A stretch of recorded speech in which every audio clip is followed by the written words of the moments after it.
Asoburu saper bermasa berengse saper.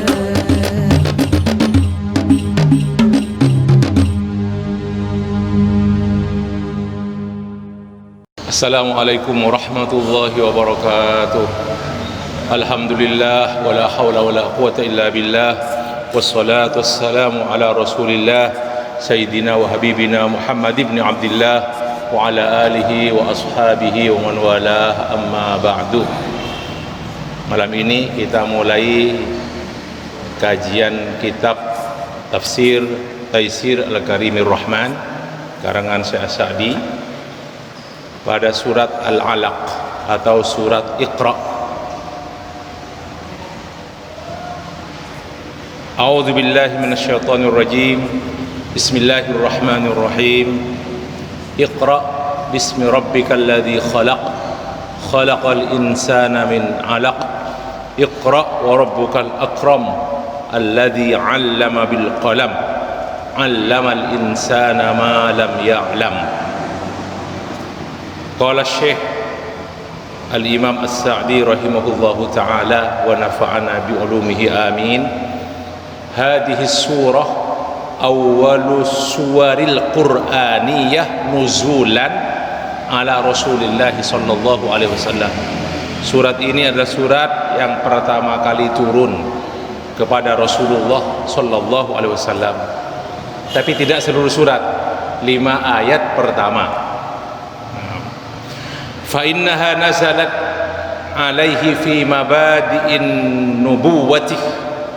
Ini pertama kali turun, pertama-tama maksudnya surat ini awal-awal Rasulullah diangkat menjadi nabi.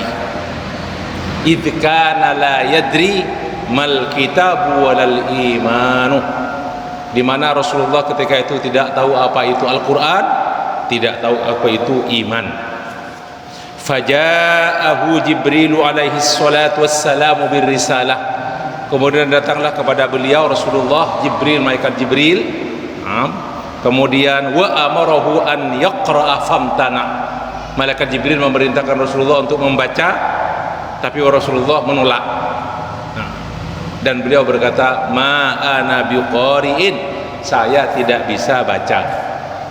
Dan ini diceritakan dalam hadis sahih riwayat Bukhari, Muslim, Imam Ahmad dan lain-lainnya dari Aisyah radhiyallahu anha. Singkatnya isi hadis tersebut, jadi kata Sayyidah Aisyah, Rasulullah itu pertama kali diturunkan kepada beliau itu wahyu lewat mimpi. Ar-ru'ya as-shadiqah, mimpi yang benar. Jadi ru'yal anbiya itu kata ulama wahyun. Jadi mimpi semua para nabi, rasul itu wahyu dari Allah Subhanahu wa taala. Kemudian setelah itu Sayyidah Aisyah bercerita, kemudian Rasul senang, setelah itu senang menyendiri atau bertapa, menyendiri, pergi ke Gua Hira. Ya tahannas dawatal layali al-layali dawatil adat. Jadi beberapa malam sambil membawa bekal. Sampai suatu ketika yang saya baca tadi itu, datanglah malaikat Jibril kepada beliau, suruh membaca sampai 3 kali itu. Saya tidak bisa baca. Iqra, dijawab ma ana biqarin sampai 3 kali. Akhirnya beliau itu ketakutan ketika itu. Akhirnya terus beliau membaca. Setelah 3 kali itu membaca terus beliau, kemudian pergi ke rumah Khadijah radhiyallahu anha. Nah, beliau dalam ketakutan kemudian berdialog dengan Khadijah, ada apa dengan saya? Ditenangkan oleh Sayyidah Khadijah. Beliau minta diselimuti oleh Sayyidah Khadijah. Nah, sampai akhirnya Iqra itulah ayat yang pertama kali turun kepada Rasulullah alaihi salatu wassalam. Nah, setelah itu kata Sayyidah Khadijah, dibawalah beliau ke Waraqah bin Nawfal.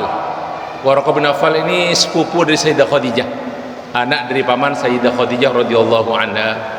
Dan di sana Waraqah mengatakan bahwa itulah an-namus asy-syariah yang diturunkan kepada Nabi Musa, kemudian diturunkan kepada Muhammad. Nah, dan beliau berkata, siapa Waraqah bin Nawfal ini seorang Nasrani. Jadi ikut Nasrani yang murni, ya, bukan Nasrani yang sudah dibolak-balik atau yang sudah diganti, bukan. Nasrani yang murni agamanya Nabi Isa alaihissalam. Nah, beliau berkata, seandainya aku masih muda dan bisa mengikuti kamu, saya akan membantu kamu dan akan menolong kamu. Itu kata, tapi beliau terus wafat. Waraqah bin Naufal wafat, dan setelah itu beberapa wahyu, tidak turun wahyu setelah itu, fatarul wahyu. Jadi setelah itu wafat Waraqah bin Naufal, fatarul wahyu. Jadi ada jeda sampai itu susah ketika itu, tidak ada wahyu turun lagi ketika itu, sampai beliau itu punya keinginan mau pergi ke atas gunung, fi syawahikil jibal, mau melompat dari gunung. Ketika sudah mau berkeinginan demikian, dalam beribadah disebut begitu, turunlah malaikat Jibril. Nah, beliau Jibril memberi kabar gembira kepada Nabi Muhammad SAW, wahai Muhammad, bahwasanya kamu itu adalah betul-betul Rasulullah haqqan, innaka Rasulullah haqqan, betul kamu ini adalah Rasulullah. Tenang tuh Rasulullah, tidak turun wahyu lagi, terus begitu sampai itu, hanya dia tenang. Dan setelah itu terus wahyu turun berturut-turut. Nah, selama 13 tahun periode Mekah dan 10 tahun periode Madinah. Baik, saya lanjutkan. Allah berfirman, Iqra bismi rabbikal ladzi khalaq, umumal khalqi, mencipta semua makhluk, khalaqa umumal khalqi, thumma khassal insana wa dzakara ibtida'a khalqihi. Kemudian Rasulullah, Allah menyebutkan, menghususkan manusia, kemudian menyebutkan bagaimana manusia diciptakan pertama kali. Min alaq khalaqal insana min alaq, yaitu dari segumpal darah. Nah, maka setelah itu terus kata Imam Sa'di, walihada dzakara ba'dal amri bil qiraah khalqahu lil insan. Setelah Allah merintahkan Rasulullah untuk membaca, Allah terus menyebut, menerangkan bagaimana Allah menciptakan manusia. Summa qala, kemudian Allah berfirman, Iqra wa rabbukal akram, bacalah dan Tuhanmu yang sangat yang mulia, al akram, ay kathirus sifati wasi'uha, banyak sifatnya dan luas sifatnya, kathirul karami wal ihsan, maha banyak dermanya, sangat maha dermawan. Nah, wasi'ul judil ladzi min karamihi an 'allama bil ilmi, dan diantara kedermawanannya Allah adalah Allah mengajarkan manusia ilmu. 'Allama bil qalam, mengajarkan lewat pena, kalam. 'Allamal insana ma lam ya'lam, mengajarkan manusia apa yang tidak dia ketahui. Nah, fa'allamahu al-Qur'ana wa 'allamahu al-hikmata wa 'allamahu bil qalam. Allah mengajarkan manusia Al-Qur'an, mengajarkan manusia al-hikmah. Ada menafsirkan hikmah di sini seperti yang sering saya terangkan, as-sunnah. Nah, wa 'allamahu bil qalam, dan mengajarkannya dengan qalam. Alladzi bihi tuhfadul ulumu wa tudbatul huquq, di mana dengan qalam tersebut ilmu itu dijaga, maksudnya tertulis. Wa tudbatul huquq, hak-hak semuanya tertulis. Wa takunu rusulan linnasi, dan kalam itu menjadi utusan bagi manusia, maksudnya bisa pindah ke sana dengan lewat tulisan yang sekarang sudah canggih semuanya. Itu dari al-qalam pertama kali. Tanubu manabah khitabihim, kalam itu, pulpen itu menggantikan khitab manusia, maksudnya tidak berbicara langsung tapi bisa lewat pena, lewat pulpen. Ya sekarang lewat segala macam, apa itu medsos dan sebagainya. Nah, falillahil hamdu wal minnah, segala puji hanya milik Allah. Nah, walakinnal insana li jahlihi wa zulmihi, beliau berkata Imam Sa'di, tapi karena manusia itu karena kebodohan dan kezalimannya, idza ra'a nafsahu ghaniyan tagha, seseorang itu kalau melihat dirinya itu langsung melampaui batas. Tagha, melampaui batas. Firman Allah, apa firman Allah dalam Al-Quran? Innal kalla, ketahuilah, atau sekali-kali jangan berdemikian, sesungguhnya manusia itu la yatgha, melampaui batas, an ra'a hustawna, ketika dia melihat dirinya itu serba cukup, merasa dirinya kaya. Inna illa rabbika ruj'a, sesungguhnya kepada Rabbmu adalah tempat kembali. Ara'aita, yaqulu ta'ala, maaf saya lanjut, ini tidak saya lupa tadi. Wa nasiya anna ila rabbihir ruj'a, dia lupa bahwasanya kepada Rabbnya dia akan kembali. Walam yakhaf al jaza, dia tidak takut kepada balasan dari Allah. Bal rubbama wasalat bihil halu annahu yatrukul huda bi nafsihi wa yad'u ghayrahu ila tarki. Bahkan manusia itu tidak mau menerima hidayat dan mengajak orang lain untuk tidak menerima hidayah.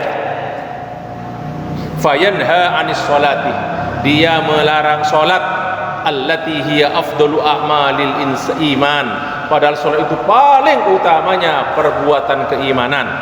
Yaqulullahu lihada ara'aital ladzi yanha 'abdan idza shalla.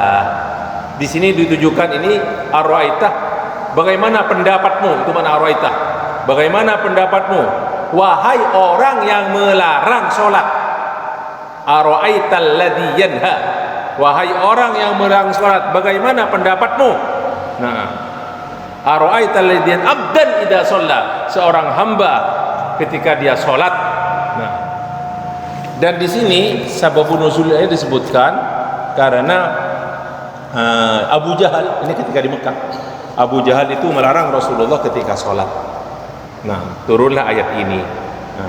Ara'aita in kana 'alal huda, bagaimana pendapatmu? In kana, ini bukan kepada yang melarang. Orang yang dilarang itu yakni al-musalli 'alal huda, ada di atas hidayat. Ai al-ilmi bil haqqi wal amal bihi, dia itu tahu kebenaran dan mengamalkannya. Kemudian au amaru bit taqwa, apa bagaimana pendapatmu kalau yang dilarang itu dia memerintahkan untuk bertakwa kepada Allah? Fahal yahsunu an yanha man hada wasfuhu, atau fahal yahsunu an yunha man hada wasfuhu, apakah pantas orang yang bertakwa melakukan sholat dilarang? Alaisa nahyuhu min a'dhamil muhaddati lillah wal muharabatil haq, bukankah larangan orang yang untuk sholat ada termasuk pembangkangan kepada Allah, menantang Allah. Nah, al muhaddat, menantang kepada Allah, wal muharabatil haq, dan memerangi kebenaran. Faqala ta'ala ara'aita in kadzdzaba wa tawalla, bagaimana pendapatmu? In kadzdzaba, ini yang melarang ini. Nah, an-nahi yang melarang ini ya. Bagaimana pendapatmu kalau orang in kadzdzaba, orang yang melarang itu mendustakan al-haq, kebenaran, wa tawalla, dan berpaling anil amri, dari perintah Allah. Ama yakhafullaha wa yakhsha iqabahu, tidaklah dia takut kepada Allah dan takut kepada siksanya? Alam ya'lam bi anna Allah yara, apakah dia tidak tahu bahwasanya Allah melihat ma ya'malu wa yaf'al, apa yang dia lakukan. Summa tawa'adahu in istamarra ala halihi faqala ta'ala, kemudian Allah mengancam orang yang melarang salat tadi itu kalau dia terus mengerjakannya, kalla illam yantahi lanasfa'am bin nasiyah, kalau sungguh, ingatlah, ketahuilah, kalla, atau jangan sekali-kali begitu, kalau dia tidak berhenti amma yaqulu wa yaf'al, dari apa, dari yang dia katakan, yang dia kerjakan, lanasfa'am bin nasiyah, safa'a yasfa, itu menarik dengan keras, akan kami ambil, lana'khudanna binasiyatihi dan anifan, akan saya tarik ubun-ubun dia dengan kuat, maksudnya ditarik ke neraka jahanam.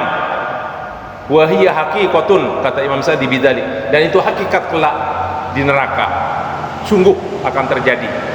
Fa innaha maksudnya lanasfa'am bin nasiyah, apa itu nasiyahnya itu? dirinci oleh Allah. Nasiyatin kadibatin khati'ah, yaitu ubun-ubun. Nasihat itu ubun-ubun. Kadibatin yang dusta, khati'atin yang berbuat salah atau berbuat dosa. Nasiyatin kadibatin khati'ah. Falyad'u nadiyah, maka silakan dia tadi itu yang tidak takut kepada Allah, tidak takut kepada Allah, yang akan menerima siksa, yang melarang sholat. Falyad'u nadiyah, hendaklah dia memanggil nadiyahu, dan nadiyah kelompok-kelompoknya, orang-orangnya, ahla majlisihi wa ashabahu, memanggil kawan-kawannya semua dipanggil.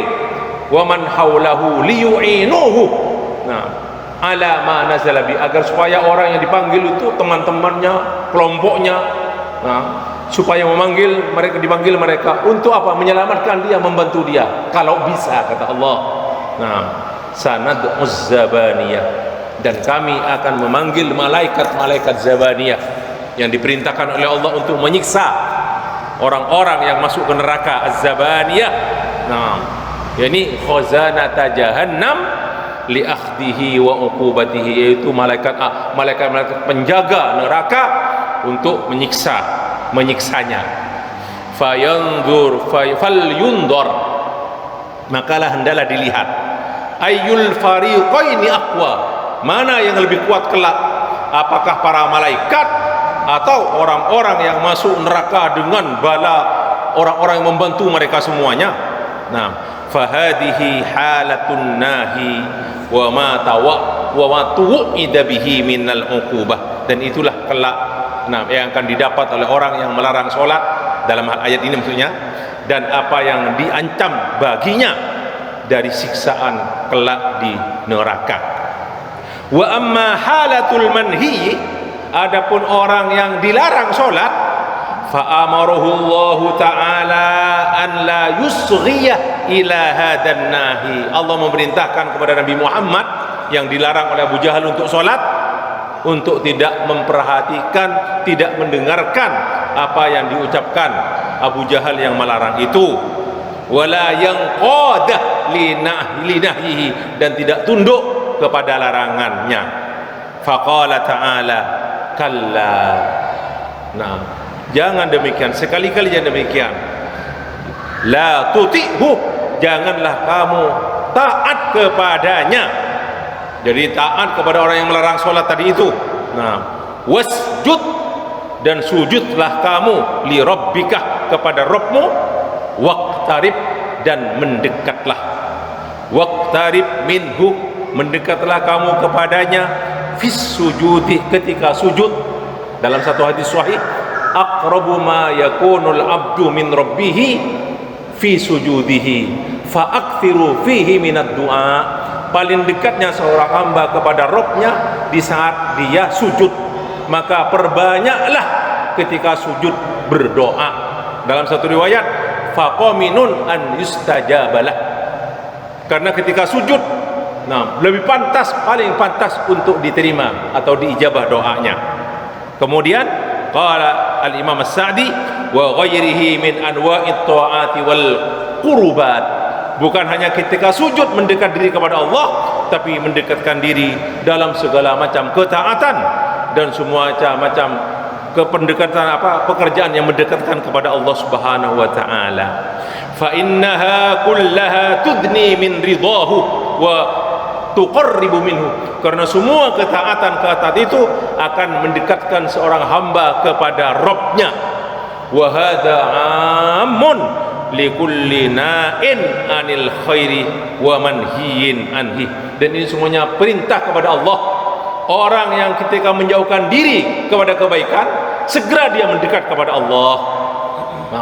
Atau orang yang dilarang oleh Allah untuk melakukan kebaikan, segera mendekat kepada Allah, karena Allah memerintahkan fasjud waqtarib, wasjud waqtarib. Wa in kanat